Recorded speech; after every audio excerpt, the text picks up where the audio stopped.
आज हम बात करने जा रहे हैं एक ऐसे इंसान के बारे में जिसने कई देशों की सरकारों के नाक में दम कर रखा था। अगर हम इसे बिगेस्ट ड्रग डीलर कहें तो गलत नहीं होगा।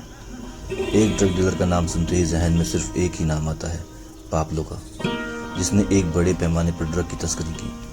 खैर, उसके बारे में हम फिर कभी बात करते हैं। नमस्कार दोस्तों, स्वागत है आपका मेरे YouTube चैनल बुद्धिजीवी पर। जोआकिन आर्चिबाल्डो गुज़मैन लोयरा उर्फ एल चापो का जन्म 4 अप्रैल 1957 को लातूना बदिरगुआतो सिनालोआ मैक्सिको के एक ग्रामीण व गरीब परिवार में हुआ था। उनके माता पिता अमेलियो गुज़मैन बेस्टिलोस और मारिया कॉन्सुएला लोयरा परीज थे। कई पीढ़ियों से उनका परिवार लातूना में रहता था। लातूना के अधिकतर परिवार पशुपालक थे। ये परिवार भी उन्हीं में से एक था। कुछ लोगों के अनुसार इसके 4 छोटे भाई और 2 छोटी बहनें थीं। बचपन में इसने अपने पिता के साथ संतरे बेचे और क्लास 3 तक की ही पढ़ाई की। बचपन में ये काफ़ी मजाकिया था।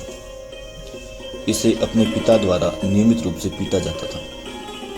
इसी पिटाई से बचने के लिए ये कभी कभी अपनी नानी के घर भाग जाया करता था। इसकी माँ के साथ इसका काफ़ी प्रेम लगाव था। इसके गांव में कुछ लोग अफीम की खेती भी किया करते थे। इसने भी यही किया, जो कि एक आम बात थी। एक बार गुज़मैन और उसके भाइयों ने खसखस की कली काटने के लिए बदिरगुआतो की पहाड़ी पर गए और कुछ ज़्यादा मात्रा में कलियां लाकर अपने पिता को दे दी। और गुज़मैन के पिता ने इसे बेच एक अच्छा प्रॉफिट कमाया और लगभग सारा ही पैसा शराब और महिलाओं पर खर्च कर दिया। अब हर रोज कुछ ऐसा ही होता था। इस तरह अपने पिता से तंग आकर गुज़मैन ने 15 साल की उम्र में अपने चचेरे भाइयों के साथ अपने खुद के मैरिजुआना की खेती की। इसी दौरान इसके पिता ने इसे घर से निकाल दिया। गुज़मैन को अपनी कम हाइट और गठीले शरीर के कारण एल चापो का नाम मिला। एल चापो, जिसका मतलब होता है शॉटी। 1980 के दशक में मैक्सिको का प्रमुख कार्टेल ग्वाडलाजारा था, जिसका नेतृत्व मिगुएल एंजल फेलिक्स गलार्डो और उसके साथी कर रहे थे। इससे पहले 1970 के दशक में गुज़मैन ने पहली बार ड्रग लॉर्ड एल गुएरा पाल्मा के लिए ड्रग की सप्लाई की और यूएस मैक्सिको सीमा के पास उनकी शिपमेंट की देखरेख के लिए काम किया। गुज़मैन काफ़ी मेहनती था और नियमित रूप से अपने सीनियर पर दबाव डालता था कि सीमा पार स्मगलिंग बढ़ाने की अनुमति दे दी जाए। उसने व्यापार करते समय एक हिंसक प्रवृत्ति या व्यवहार को अपना लिया। अगर कोई भी शिपमेंट समय पर ना मिलती तो एल चापो तस्कर के सिर में गोली मार देता था। इसी व्यवहार के कारण कोई उसे धोखा नहीं देता था। ग्वाडलाजारा कार्टेल के लोगों ने एल चापो को अपने प्रमुख फेलिक्स गलार्डो को 1980 के दशक में मिलवाया। गलार्डो ने एल चापो के काम को पसंद किया और उसे ड्राइवर का काम दिया।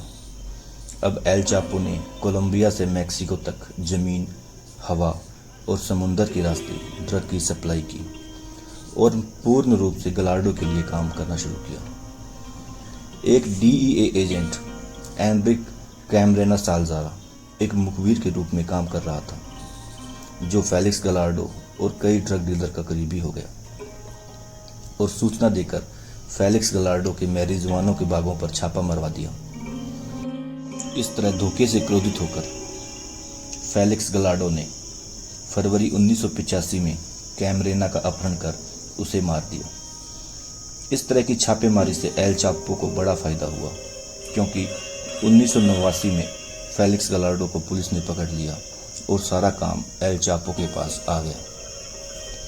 और धीरे धीरे एल चापो ने देश के अलग अलग हिस्सों में संपत्तियां खरीदी। एल चापो ने ये सारी संपत्तियां झूठे नामों से रजिस्टर्ड करवाई, जो कि ज़्यादातर रिहायशी इलाकों में थी।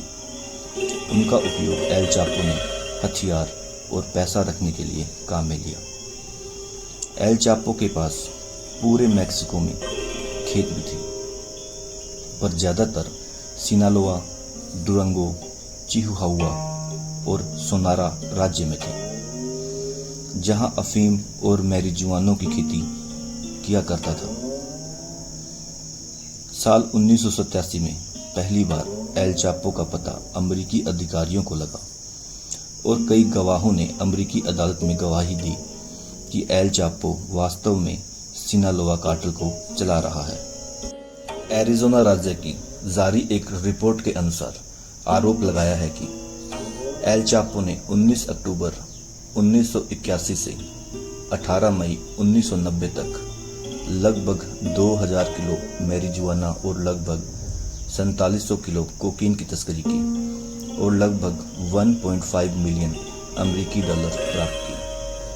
और एक अन्य आरोप लगाया कि एल चापो ने 3 साल की अवधि में 32,000 किलो कोकीन और मैरिजुआना की तस्करी की।